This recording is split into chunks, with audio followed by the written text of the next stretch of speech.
Well, joining me now is Finance Minister Mathias Cormann. Mathias, good morning to you. Thanks so much for joining us. Good morning. Back in April, Josh Frydenberg said that the budget is back in black and Australia is on track. Is that still the case? Well, the Australian economy continues to grow, and objectively, if you consider the Australian economic performance in its international context, we continue to perform comparatively well. I mean, employment growth in Australia is running at twice the rate across the OECD. Indeed, it's nearly 3 times as high as it was when we came into government. And indeed, our budget remains on track to surplus each year of the forward estimates, and indeed all the way over the medium term, and with the surplus projected to reach more than 1% as a share of GDP over the next decade. But debt has also doubled since you came into government. Well, we inherited a rapidly deteriorating budget trajectory from Labor with deficits as far as the eye could see. And obviously, when you inherit a deficit trajectory, of course, debt will increase. You can only reduce debt when you get the budget back into surplus. And we're only getting back into surplus this financial year. So self-evidently, debt is much lower than it would have been if we had not made $200 billion worth of savings since the 2013 election, which continued to build. You don't have a lot of wiggle room, though, do you? I mean, we're talking about a $5 billion surplus over the next year, and when you compare that to, a $550 billion budget, it's a snip, isn't it? Well, it's 0.3% as a share of GDP. I mean, we continue to make judgments, obviously, to meet all of our objectives, to build a stronger economy, create more jobs, ensure that we can guarantee funding for the essential services Australians rely on in a sustainable fashion, and to ensure that government lives within its means. And, obviously what the half-yearly budget update yesterday shows is that we remain on track. Well, I mean, we know that the government likes to stay positive in these sorts of things, but according to the figures yesterday, there has been a downgrading in forecasts for not just the economy, but wages, inflation and consumption, all downgraded. Certainly doesn't seem very pretty to me. So where do you see the positivity in that? Well, I mean, again, 2% employment growth over the last 12 months, which is more than twice the rate of employment growth across the OECD, nearly 3 times as high as, of course, was left behind by Labor when they lost government. And, wages continue to grow faster than inflation. Real wages growth at 0.6% is consistent with the long-term average. And indeed, in the most recent quarter, at 2.5% growth in disposable incomes. Disposable incomes have grown at the fastest rate in more than a decade, more than 5% increase in disposable income over the last 12 months. I mean, so, of course, I mean, Australia is facing global economic headwinds. We're facing some clear and obvious challenges in the domestic economy with the impact of the ongoing drought in large parts of regional Australia and, floods earlier in the year. And of course, we're dealing with issues. But again, I mean, countries like the UK, Germany, South Korea, Singapore and others have had negative quarters of growth. I mean, their economies have been shrinking. The Australian economy continues to grow, and growth in 2019, the 3 first quarters of 2019, was stronger than in the second half of 2018.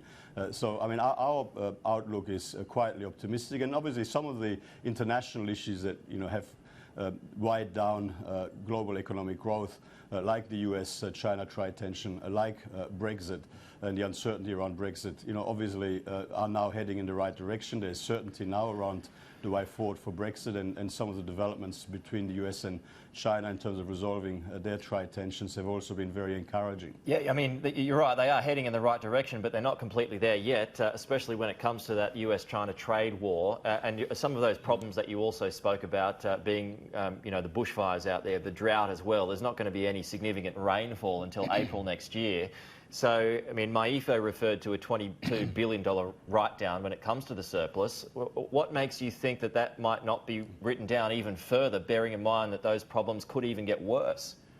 Well, because as we have done for quite a number of years now, I mean, our assumptions, our forecasting assumptions are appropriately prudent and conservative. And if you look at our performance against budget and budget updates, when it comes to the final budget outcome over the last 3 financial years, once we had stabilised the deteriorating trajectory we inherited from Labor, you'll find that on each occasion our final budget outcome was materially better than what was forecast at budget or budget update time. So look at our track record, and anyone who looks at our underlying assumptions in this budget update can see that we have again been appropriately prudent and conservative. Well, I mean, what the economy is showing us at the moment, Minister, is that first tranche of tax cuts hasn't worked, which stands to reason that the second... I disagree with that.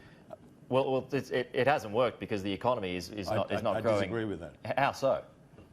Well, I mean, again, you've got to look at the performance of the Australian economy in its international context, and what you can't see is what would have happened in Australia, as it has in other parts of the world, if we had not legislated $300 billion worth of income tax relief, and if we hadn't ensured that more than $20 billion of people's money was returned back to them by way of income tax relief. I mean, obviously, all of the things. The economy in 2019 grew more strongly than in the second half of 2018. The economy in Australia is growing stronger than many parts of the world. Indeed, many other parts of the world, in many other parts of the world, the economy is shrinking. I mean, you got to. I mean, some of the commentators need a bit of a reality check when it comes to where we are actually at. What about more tax cuts for business? Do you see more incentives for business in the new year?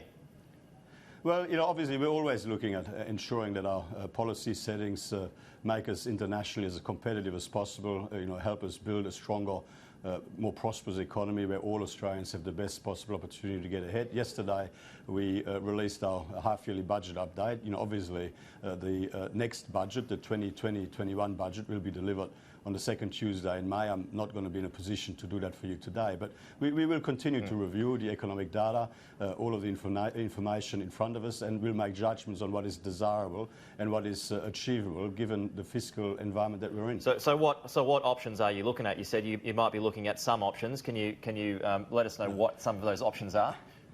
Well, again, I mean, we'll deliver our 2020-21 budget on the second Tuesday in May. We'll continue to review the economic data. We'll continue to make judgments on what is desirable and what is achievable. And obviously, these judgments, once finalised, will be announced in the appropriate way. Minister, I know that this isn't your portfolio, that there's a bit of a stoush going on, according to the Australian anyway, today when it comes to water and the Murray-Darling Basin Plan.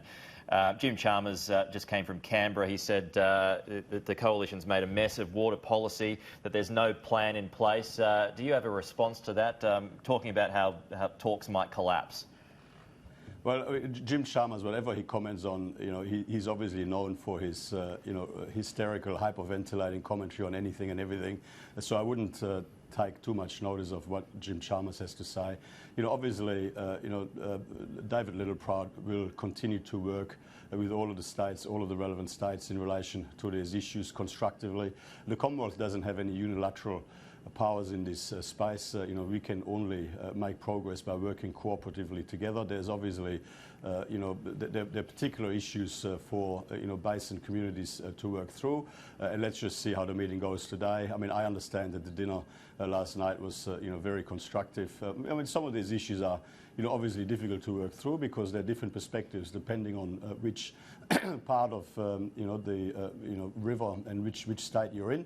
And we understand that, and so let's just see how these conversations progress. Okay, Finance Minister, really appreciate your time. Thanks for joining us from Perth Live this morning. Mathias Cormann there. Thank you.